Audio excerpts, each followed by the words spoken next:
सुमिरन करते समय ध्यान में गुरु का स्वरूप आ जाता है। क्या ये गुरु का सच्चा स्वरूप है? इसी तरह भजन करते वक्त कई बार कुछ आवाज़ें सुनाई देती हैं। क्या ये शब्द धुन है? इसी तरह ध्यान के वक्त कभी कभी हमें कोई प्रकाश भी दिखाई देता है। तो क्या ये सच्चा प्रकाश है? आज इन्हीं तीनों बातों की चर्चा करते हैं। इसके साथ ही संत गुरु तेग बहादुर जी की बानी भी लेते हैं। वो कहते हैं, मन रे कहा भयो तय बौरा, अहिनिस औध घटे नहीं जाने, भलो लोभ संग हौरा, मन रे कहा भयो तय बौरा। परमार्थ की राह पर मन सबसे बड़ी रुकावट है। अब जैसे सुमिरन करते वक्त जैसे किसी ने पूछा, जो स्वरूप गुरु का आ जाता है, क्या वो सच्चा स्वरूप है? अगर भाई सच्चा होगा तो टिका रहेगा। सरल सी बात है। सच्चाई झुटलाई जा सकती है? कभी नहीं झुटलाई जा सकती। गुरु का सच्चा स्वरूप इसी तरह कभी झुटलाया नहीं जा सकता। वो कभी विलुप्त नहीं होता, वो टिका रहता है। अब जो मन की कल्पनाएं हैं अपने हिसाब से वो गुरु का रूप बनाती हैं। जैसा हमारे अंदर विचार होते हैं उसी रूप से गुरु का स्वरूप आ जाता है और आते ही विलुप्त हो जाता है। वो टिकता कहाँ है? मिनटों सेकंडों में विलुप्त हो जाता है और फिर दोबारा कल्पना करता है मन और फिर नया रूप गुरु का जाता है और हम उसी गुरु के स्वरूप के साथ जुड़े रहते हैं। इसीलिए हमारा सुमिरन सार्थक नहीं होता। हमारा ध्यान गुरु के स्वरूप के साथ नहीं टिकता। हम शब्द तक नहीं पहुंच पाते। आपको करना क्या है? जैसे शब्द सच है, आप हर स्थिति में शब्द ही जपते हो ना। मंदिर जाते हो, किसी अन्य तीर्थ स्थल पे जाते हो, किसी देवी देवता की आप मूर्ति देखते हो, तो जो नामधारी हैं अक्सर क्या करते हैं, वो अपने गुरु द्वारा दिए गए मंत्र का ही जाप करते हैं।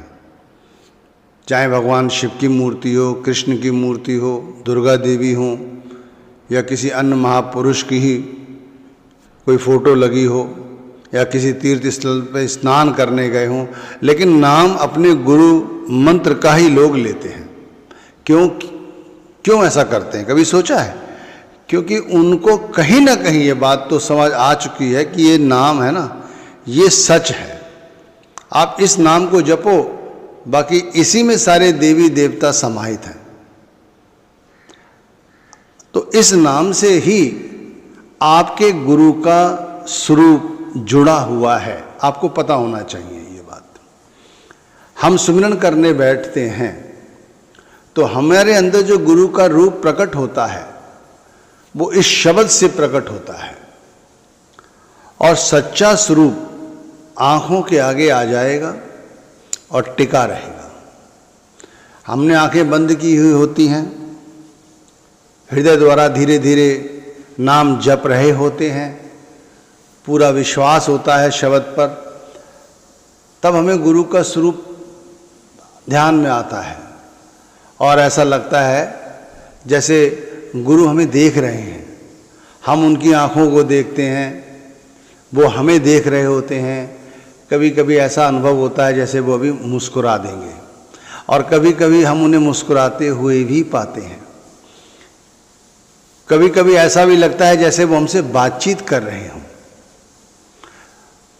कभी ऐसा भी लगता है जैसे हम दुखी हैं अंदर से और हम रो रहे हैं और वो हमें ढास बंधा रहे हैं।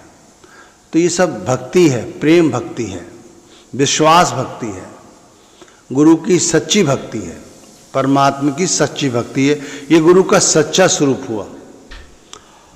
और जो भी आपके सामने स्वरूप प्रकट होते हैं वो आएंगे और चले जाएंगे।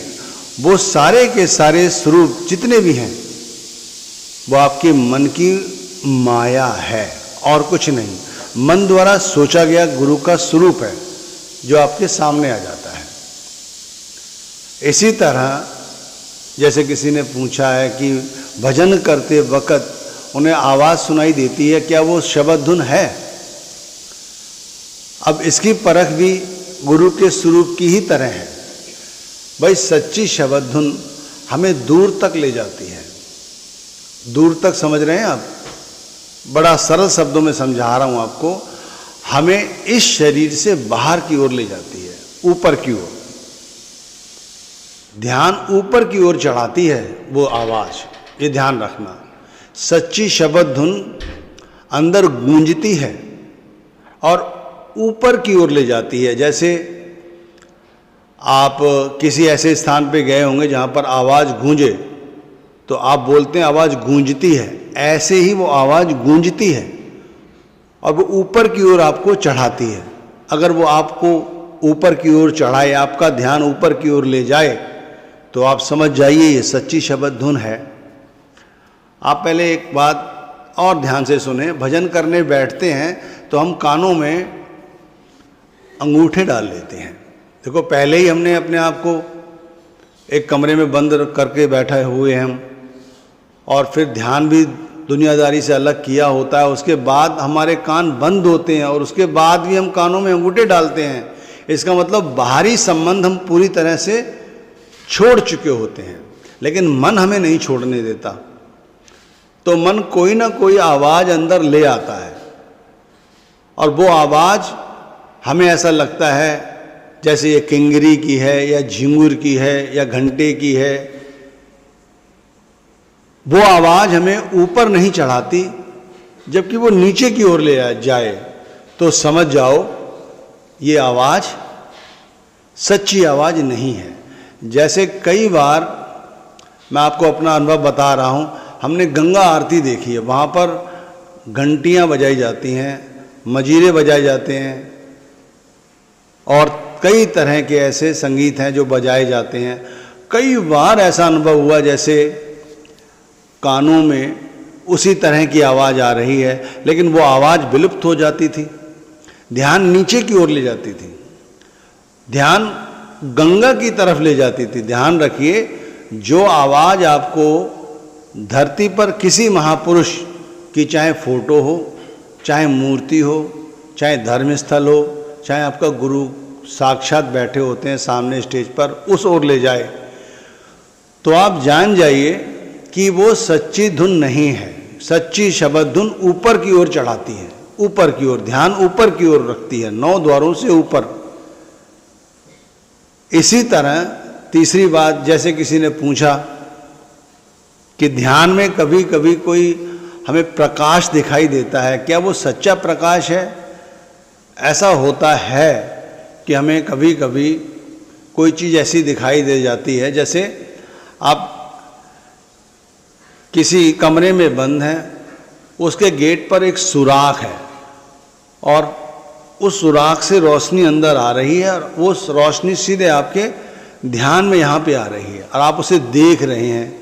आप सोचेंगे ये शब्द का सच्चा प्रकाश है, लेकिन यदि ये प्रकाश आपको उसी दिशा में ऊपर की ओर ले जाए जहाँ से वो प्रकाश आ रहा है, तब तो आप समझ जाइए ये सच्चा प्रकाश है। यदि वो प्रकाश आपको उस दिशा में ले जा रहा है, जैसे घर के दरवाजे से कोई छिद्र से वो प्रकाश आपके आंखों के मध्य आ रहा है, तो आप समझ जाइए और ध्यान उसी गेट की तरफ है, दरवाजे की तरफ है, तो फिर ये सच्चा प्रकाश नहीं हुआ। सच्चा प्रकाश भंवर गुफा से आता है। भंवर गुफा एक ऐसी अवस्था है जहाँ पर जो उस रूहानी मंडल का धनी है, उसके साथ हमारी जब जान पहचान हो जाती है, हम रोज़ रोज़ जब अभ्यास करते हैं तब हमें ऐसा अनुभव होता है। अब जैसे गुरु तेग बहादुर साहेब की बानी की 2 पंक्तियाँ ली गई, जिसमें कहते हैं, मन रे कहा भयो तय बोरा। हमारा मन वाकई में बोराया हुआ ही है कि संसार में इतना कुछ हो रहा है, आप देख ही रहे हैं क्या चल रहा है। उसके बाद भी हमसे माया नहीं छूटती। औद घटे, कहते हैं ना, अहिनिस औद घटे। औद कहते हैं औत कहते हैं उम्र को। हमारी उम्र हर पल घटती जा रही है। अब फिर भी ये लोभ के कारण, मोह के कारण, अहंकार के कारण, मैं मेरी के कारण इनके संग पड़ा हुआ है। अब 3 बातें आपको समझाई गई। गुरु का स्वरूप, शब्द का प्रकाश, शब्द धुन। इनमें सच्ची शब्द धुन और सच्चा प्रकाश और सच्चा गुरु का स्वरूप आप तभी वहाँ तक पहुँच सकेंगे जब आप इस माया से थोड़ा हटें ऊपर। हमारा रोज रोज जो समय है वो कम होता चला जा रहा है और हम अभी भी चेत नहीं रहे हैं। गुरु का सच्चा स्वरूप ध्यान में आने पर हम बहिर्मुखी नहीं रहते। हमारी भक्ति दिन रात बढ़ती जाती है। जैसे कई लोग तीर्थ स्थलों पर जाकर प्रार्थना, भक्ति, देवी देवताओं की मूर्ति का दर्शन करते हैं। जैसे वैष्णो देवी गए, वहाँ अपने माँ भगवती के दर्शन किए। माँ काली, माँ सरस्वती, माँ लक्ष्मी, ये पिंडी रूप में वहाँ विराजमान है। और आप अपने घर आकर ध्यान लगाएं, अपने अंदर उन तीनों का आवाहन करें। आप गुरु मंत्र जप रहे हैं, आपको माँ भगवती का मंत्र जपने की आवश्यकता नहीं है। गुरु मंत्र में सारे देवी देवताओं की भक्ति आ जाती है। वो मंत्र संपूर्ण है। आप ये नहीं गुरु का ही ध्यान करें, उस मंत्र का ध्यान करें। और आप उस जगह गए थे, बस अपनी भावनाओं पर ध्यान केंद्रित रखें, नाम जपते रहें। आप अपने अंदर ही पाएंगे वो तीनों ज्योति स्वरूप माताएं, जिसे वैष्णवी कहा गया है, आप उसकी शक्ति अपने अंदर अनुभव करेंगे। ये सच है। आज जैसे सावन आने वाला है, लोग भगवान शिव की वंदना करते हैं, भक्ति करते हैं। अच्छी बात है, आप जहाँ चाहें वहाँ जाएं, भक्ति करें। वहाँ से आकर जब आप अपने हृदय पर उसी चीज़ को धारण करते हैं और सुबह उठे, रात्रि के तीसरे पहर या 4 बजे 5 बजे घर के किसी कोने में एक आसन बिछाया, बैठ गए और अपने गुरु का गुरु मंत्र जपने से पहले जैसे गुरु का ध्यान करते हैं, सर्वप्रथम गुरु का ही ध्यान करते हैं। कहते हैं ना, गुरुर् ब्रह्मा गुरुर् विष्णु गुरुर्देवो महेश्वराय गुरुर् साक्षात परम ब्रह्म तस्मै श्री गुरुवे नमः। हमारे लिए गुरु ही सब कुछ है। अब गुरु का ध्यान किया, अब ये ध्यान आपका वर्णात्मक हो सकता है, क्योंकि इतनी जल्दी गुरु का रूप प्रकट नहीं हो जाएगा आपके अंदर, तो वर्णात्मक होगा। लेकिन जिनका अभ्यास बन गया है, देखो शुरू शुरू में तो आपको मुश्किलात का सामना करना पड़ेगा। मैं जानता हूँ, मैंने खुद अनुभव किया है। शुरू में बहुत मुश्किल होती है, सुमिरन करते वक्त ध्यान नहीं बनता। लेकिन यदि आप दूसरे दिन, चौथे दिन, दूसरे महीने, तीसरे महीने लगातार ये करते रहते हैं, तो दूसरा महीना और भी कठिन होता है, दूसरा दिन और भी कठिन हो जाता है। पहले से ज़्यादा दूसरा कठिन होता है, मैं तो ये समझता हूँ। लेकिन तीसरा बड़ा सरल हो जाता है, उसमें मज़ा आने लगता है। अब आप बैठ गए, आपने उन्हीं देवी का ध्यान किया, गुरु के स्वरूप का ध्यान किया, फिर आपने उन्हीं का मन ही मन ध्यान किया जहाँ आप दर्शन करने गए थे। तो आप जो शब्द जप रहे हैं, उसी से आपको त्रिगुणात्मक शक्ति, या जिसे वैष्णवी कह रहे हैं आप, जिसे वैष्णवी देवी के नाम से पूज रहे हैं, आप उसमें उस ज्योति को ध्यान में पाएंगे। आप करके देख लीजिए, वहाँ आपको पिंडी ध्यान नहीं आएगी। अगर आप शब्द का सही तरह से ध्यान कर रहे हैं तो वहाँ वो वैष्णवी पिंडी रूप में आपको ध्यान नहीं आएगी, ज्योति रूप में ध्यान में आएगी। इसी तरह मैंने भगवान शिव के भी कई जगह दर्शन किए हैं। जैसे महाकालेश्वर की ही बात करता हूँ, वहाँ जाकर दर्शन किए। फिर सुबह जब ध्यान करने बैठे और गुरु मंत्र जप रहे हैं, गुरु का ध्यान कर रहे हैं, यकायक उसी मंत्र से ऐसा लगता है शिव प्रकट हो रहे हैं। वो भी शिव किसी ज्योति के रूप में ही प्रकट होते हैं, ध्यान में आते हैं। तो भाई ये सच्चा ध्यान हुआ, ये सच्ची शब्द धुन हुई, और यही सच्चा प्रकाश है जिसे आप घर बैठे अनुभव कर सकते हैं। सच्चा शब्द के अंदर सब कुछ समाहित है। हर देवी